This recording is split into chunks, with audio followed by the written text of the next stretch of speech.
I have no idea how to describe the film, and that's something we've been struggling with since we started making it. That when we started pulling together, I kept on saying to the producers, I have no idea what I'm making. I'm sort of just going with it, and we had the luxury of being able to do that because we'd been funded by the Afters Fellowship, which had just given us all this space and room to experiment, and we didn't know what it was. I just needed to get through it.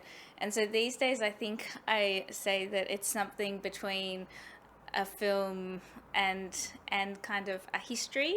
It's not quite scholarship, but it's not quite traditional film either, and it sits in this weird place which I can't quite define, but I kind of like that about it. I had made a short film about censorship, and it featured David Stratton, and it was actually about the Sydney Film Festival in 1969 when a scandal erupted over a film that was banned. And so I'd made this short film because this event had been so powerful in changing censorship laws in the country, and I had this sense that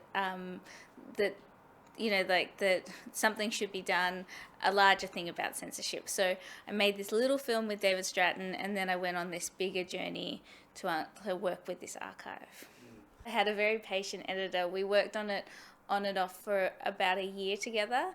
I'd done a fair bit of organizing the clips and trying to put them into categories, but then when the editor came along, that was a real opportunity for me to step back from it and get his help in how to find the structure of it. But it was one of those things that we experimented with so many different structures, ones which didn't have a narrative or didn't have the arc, and I think it was the editor and the producer that really pushed me to be like, the archive is interesting, but it's important for the audience to understand your journey through the archive. And so the idea of me having a narration in it was a very late addition, and I was quite unwilling for a long time, but it was absolutely necessary. So what would have happened was that the collection was kept by the censorship board, which would now the organisation would be the classification board. And after a certain amount of time, all government departments hand over their materials to the National Archives. And the National Archives of Australia did this huge task, which I think took years and years to actually preserve and digitise this collection. Because if we imagine, there's just scraps and there's thousands of them. So they spent years to digitise them and make them available. But what often happens with archive material is that although this material is available, no one's really looked at it before. So even though it has been open to the public for a number of years, no one had actually delved into this full collection. So that's something that I did, that I watched. I feel like the archivists at the National Archives and me are the people who have watched the entire collection. So yeah, it was kind of one of those things that that was there to be found, I guess. It wasn't a kind of like massive discovery in the sense that it was always there, we just didn't know it was there. I have training as a historian, and I think that there was something about the process when I started that I was just going to catalogue the whole collection and not really kind of think about the film I was going to make. It was more to get an understanding of the collection, and I thought that was going to be a lovely experience, that I was going to enjoy so many of these films. But in cataloguing it and kind of having that, I guess, being rigorous in writing my notes and thinking about it, then I realised that when I looked at my notes, I wasn't saying as many like flattering things as I thought I would be when I went into the collection. I think that at the end of this project and coming out of it, what it's done is it's really complicated my idea about what censorship is. When I walked in, I think it was almost like puritanical in my anti-censorship status.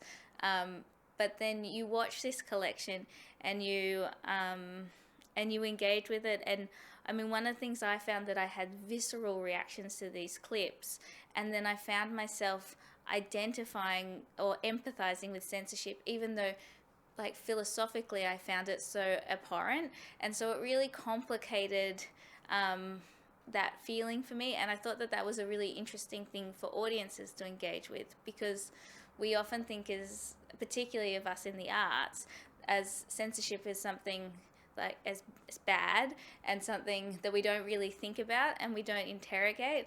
And so in the end, I don't have this position of censorship being good or bad, but I do have this sense that we actually need to discuss this and debate it, and realize that these ideas about what we see or what we don't see, and who has power to make things and who doesn't have power to make things, sit at the heart of what it is to be an artist, but also what it is to be a democracy. So those are all the questions that I hope to throw up for the audience without necessarily coming down on one side or the other.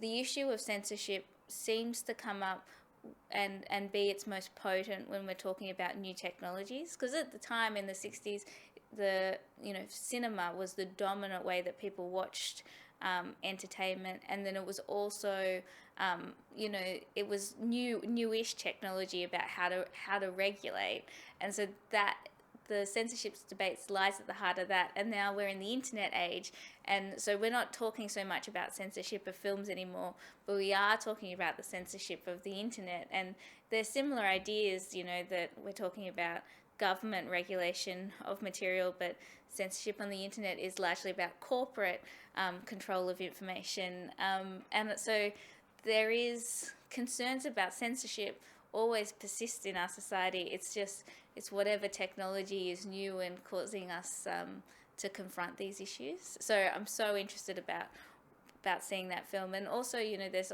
all the debate about censorship of video games too. Again, like, new technologies throw up new anxieties. One of the things that Robert was great in as such a kind of supporter of me in this project is he just had full confidence that I was going to get through the archive, particularly when I really didn't have a sense of direction through it at all, that I felt like I was swimming in it and finding it really difficult. And he had absolute faith the whole time through it that I was going to get there. But I think one of the things that gave me so much confidence in doing this is that he thinks it's really important to do provocative and brave work that makes people think, and he really pushed me to to do that and to not be afraid of that. So having a champion like that on your side was such a gift. Our sense is that we only want it in the festival space and in the cinema, and the reason being is these films were cut from a time when people only watch films together, that we weren't watching things on our devices at home, we weren't watching by ourselves. And so to me, it feels really important that people watch this film as a collective, because censorship at the end of the day was about regulating this very bizarre idea of what our community standard was. And so in bringing everyone in the cinema together, it's kind of a hark back to what the collection is, but it's also creating a space where it's like, as a community sitting in this cinema, we have to make sense of it together.